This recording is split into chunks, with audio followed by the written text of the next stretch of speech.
So I've got this chilling experience to share with you folks here.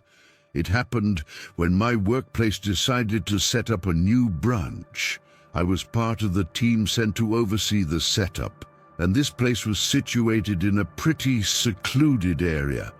Not the best in terms of location, but it was close to the coast, making the climate pretty humid. One evening, after finishing work, the dorm we were staying in was unbearably hot and stuffy, and our TV was out of order. Some friends suggested going out to a karaoke bar to unwind, but that's not really my vibe. I prefer quieter spots. Since I wasn't too familiar with the area, I decided a walk might be a good idea. During my stroll, I bumped into an old buddy, let's call him Steve. I was thrilled to see him and invited him for a drink. My alcohol tolerance isn't great, but hanging out with an old friend seemed like the best idea at the time. However, Steve wasn't keen on drinks or visiting my dorm, stating he didn't want to disturb anyone's rest. After some back and forth about what to do, he suggested we go to his place. When we got there, after what felt like navigating a labyrinth, it dawned on me just how isolated his apartment was. Exhausted, I crashed on his small bed while he fiddled with a broken TV. Given that repairs were slated for the next day, we decided just to drink. Not long after, both bottles we had bought were emptied, and I proposed a quick run to grab more. Steve insisted he should go, claiming he knew the area better. I found it peculiar, but let him have it. Alone, I tried tinkering with the TV, pushing my tech skills to their limits. The eerie realization hit me. The TV was made of paper. A quick look confirmed the ceiling fan shared this unreal quality.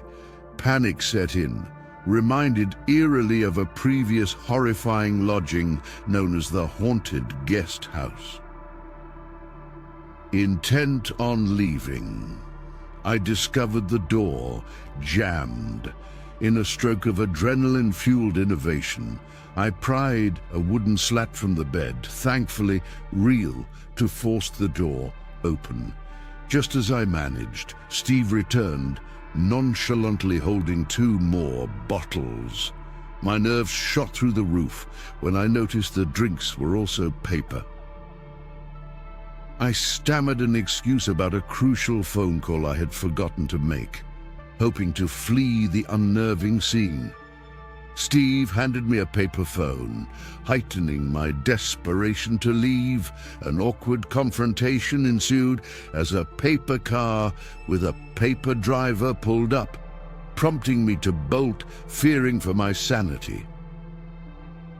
I didn't get far before Steve's grip halted me, offering a piece of paper, supposedly money, for a taxi. I nodded, not daring to look back as I sprinted away. Returning to the dorm, my health took a nosedive. Fever and delirium set in, gripping me for days. When I recovered enough to inquire about Steve, I learned he had passed away mysteriously just days before our encounter. The date, just as chillingly significant as the rest of the story. It was July 14th, considered by some to be a day when the veil between the living and the dead is thinnest.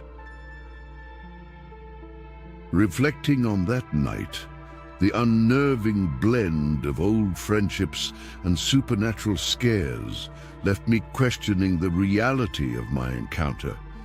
But one thing was for sure.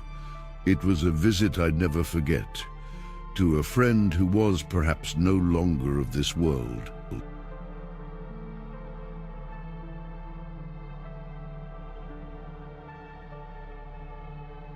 Oh, I got this story that honestly still gives me the chills.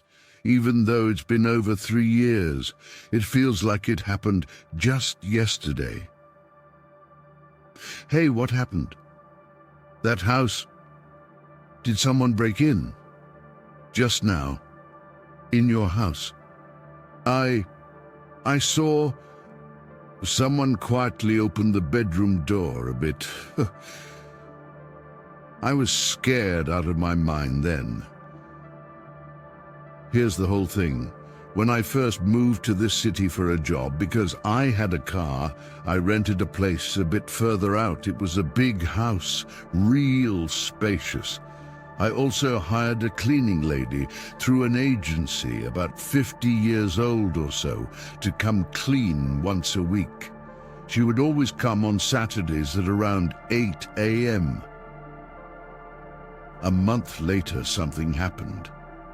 That Friday night, a client decided to make some last-minute changes to our plans, so I ended up working all night at the office. By the time I finished, it was already past 10 a.m. on Saturday.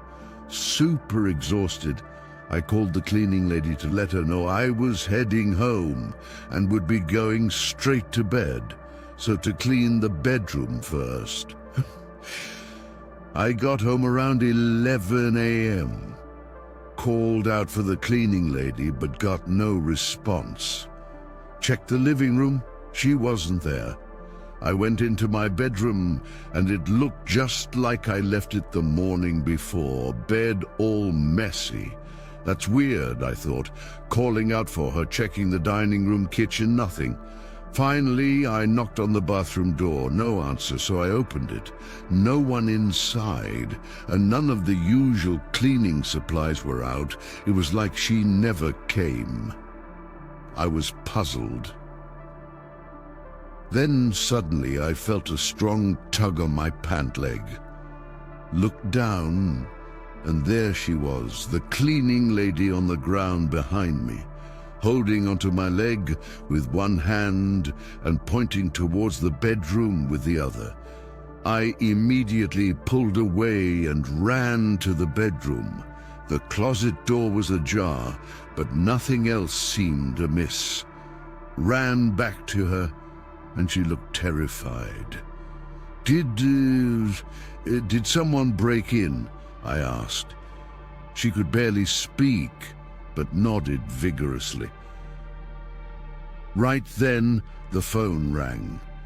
I sprinted to the living room to answer. The voice on the other end apologized for being late and said she hadn't been able to make it over yet. It was the cleaning lady on the phone. I was frozen, dropped the phone and ran back to the bathroom. But it was empty. No sign of the cleaning lady, like she vanished into thin air. Few days later, the agency called. The cleaning lady quit, never showed up again, changed her phone, didn't even collect her last month's pay. Strange, right? I started to hate that big, empty house. Didn't hire another cleaner and decided I'd move closer to work. But then, my niece, visiting the city, planned to stay at my place. The third night she was there, I was out for dinner when I tried calling home, but only got silence on the line. Minutes later, the phone rang, picked up, silence again. Finally, I called back and someone answered. Not my niece, but the cleaning lady's voice. I froze, dropped the phone and rushed home. The house was a mess. My niece huddled in a corner, shaking. She said she saw something. As she pointed, we both saw a shadow dart into the bedroom and the door slammed shut. My whole world spun. We left that night and never returned except to move out with friends, helping. Months later, I ran into that cleaning lady. After pressing her, she finally shared her side. She'd heard noises, saw a man with a knife chasing a woman, throwing things at each other. Terrified, she hid in the closet and later passed out. When she woke, all was quiet. She crawled out, thinking I'd come home, and found her there. Turns out something evil happened in that house before. Maybe a violent crime, leaving a residual hauntness. I never fully understood it, but it felt like some past moment was replaying over and over in that place. After sharing this on a forum, someone told me there's a theory about certain spaces where terrible things have happened. Time doesn't move forward the same way it does elsewhere. It's like these places are stuck, replaying their worst moments, trying to warn or scare us away.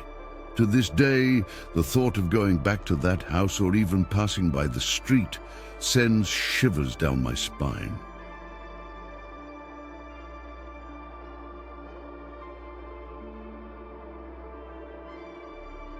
So there I was, dragging myself out of bed on a Saturday morning, the sun peeking through the curtains, casting a warm glow across the room. As I woke up, nestled against my partner Mark's chest, I felt a mix of emotions swirling inside me. Can I not just stay here tonight? She won't be back until the day after tomorrow, I whispered, my eyes pleading. Mark gently stroked my hair, sighing softly. You know we can't, Jess. We've been through this before. Remember last month? How close we came to getting caught because she came back early without telling me. But didn't you just talk to her last night? And she said she'd be back the day after tomorrow. Should be fine. Right? We can't afford to take that risk, Jess. We haven't been careful enough lately. I feel like some people are starting to talk. Plus, I have this bad feeling, like we're being watched. If she somehow finds out, we'd be in a real mess. What's the worst that could happen? Isn't it time you confronted her, asked for a divorce?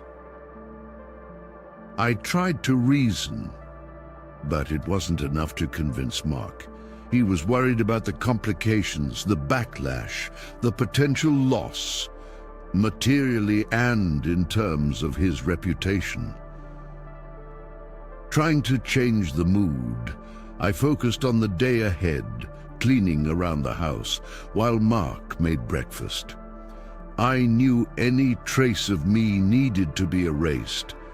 I meticulously cleaned the bedroom, removing every last strand of hair, making sure nothing of mine was left behind.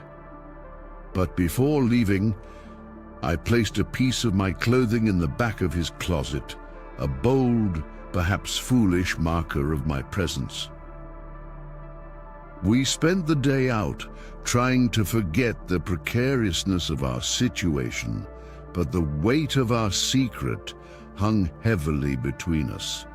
Returning home that evening, Mark's hunch was right. His wife came back early. The house felt different. Had she discovered something?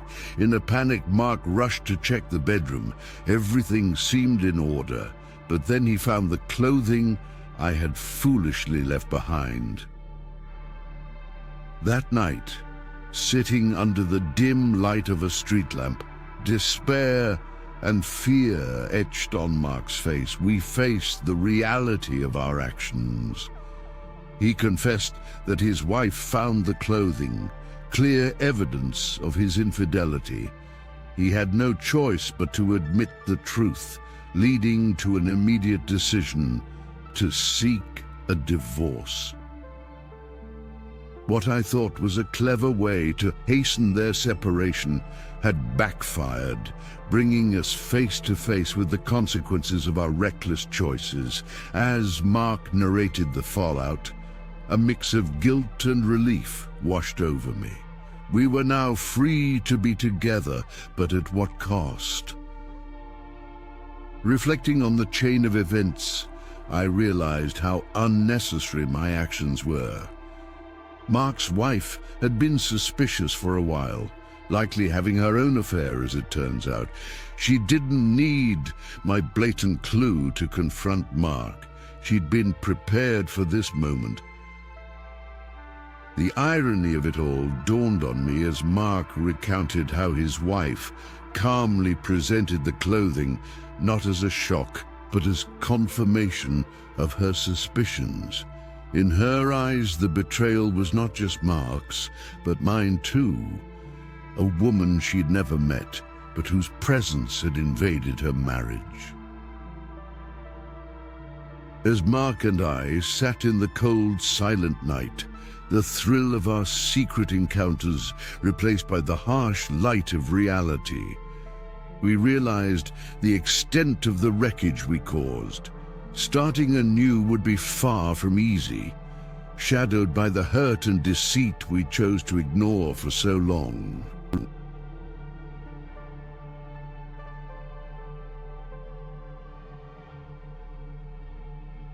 Hey folks, got a bit of a chilling experience I wanted to share with you all. This happened to me some time ago, and it's been gnawing at me ever since. So, it was my girlfriend Emily's birthday, and man, did I go overboard with the drinking that night. It was the most I've ever drunk since I started college. Fast forward to around 11 p.m. Everyone in my dorm room is sound asleep, but I'm wide awake, buzzing from the excitement and the alcohol. Then my pager goes off. It's Emily's number, that crazy girl, I thought to myself, smiling, knowing she made it a point to page me every midnight. I decided to call her back, but realized I needed a phone. Remembering that my bunkmate above me recently got a cell phone, I whispered to him, asking if I could borrow it. "Battery's dead, and I left my charger in class," he mumbled sleepily. So, no choice. I had to use the payphone downstairs. Our dorm's on the 3rd floor, with the 1st floor being mostly storage. The payphone was at the end of the hallway, right next to one of those storage rooms. It was cold and dark as I made my way downstairs, which was creepy enough without what happened next. As I approached the phone, I saw someone was already there, using it. Annoying, but not uncommon. I waited behind the person who seemed to be an older guy, noticing his bulky jacket and how he just kept talking and talking. I tried to get his attention, telling him I was in a hurry, but he just ignored me. After what felt like an eternity, out of frustration and a bit of concern, I tapped his shoulder. That's when he slowly turned around, revealing a face much older than any student should be. "Trying to make a call, son?" he asked, his voice gravelly. I nodded, eager to get it over with. "I'm talking to my wife. It's been a while," he said. Now, that should have been my cue to leave, but he added, "She's been dead for years, and I finally got through to her tonight." I bolted, ran like hell back up to my room, waking everyone up with my panicked entrance. They were all confused, trying to figure out what spooked me so badly, I explained, and that's when the realization hit us. The description matched old Joe, the maintenance guy who supposedly had died last month. We decided to head down together, but found nothing, just an empty hallway and the lonely payphone. I was the joke of the dorm after that, everyone suggesting I'd had one too many. But something didn't feel right. Later, after throwing up my guts in the bathroom, I heard it again. Still need to make that call, son. It was Joe's voice, unmistakable. But when I turned around, nothing, no one was there. Turns out, it was all a setup. My mates, tired of my late-night calls disturbing their sleep, conspired with Joe, who was very much alive and had not taken any sick leave, to give me a scare. They figured it would cure me of my midnight chatter. Let me tell you, it worked. Haven't made a call past 10 p.m. since then.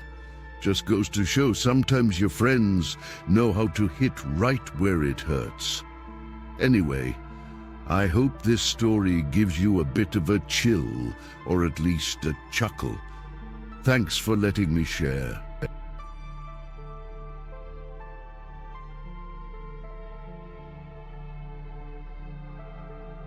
So this is something that still gives me chills whenever I think about it. It was a dark and stormy night back in 1984 that changed everything for Pastor Henry. That night, he received a rushed, almost incoherent phone call from an old friend, Carl, who was a respected local surgeon known for his meticulous nature, which made the unsettling nature of the call all the more alarming. Sensing urgency, Pastor Henry didn't hesitate. He grabbed his coat and hurried out into the night. 20 minutes later, he arrived at Carl's house, a picturesque villa with a garden now shadowed by the night's eerie atmosphere. The gate was strangely ajar.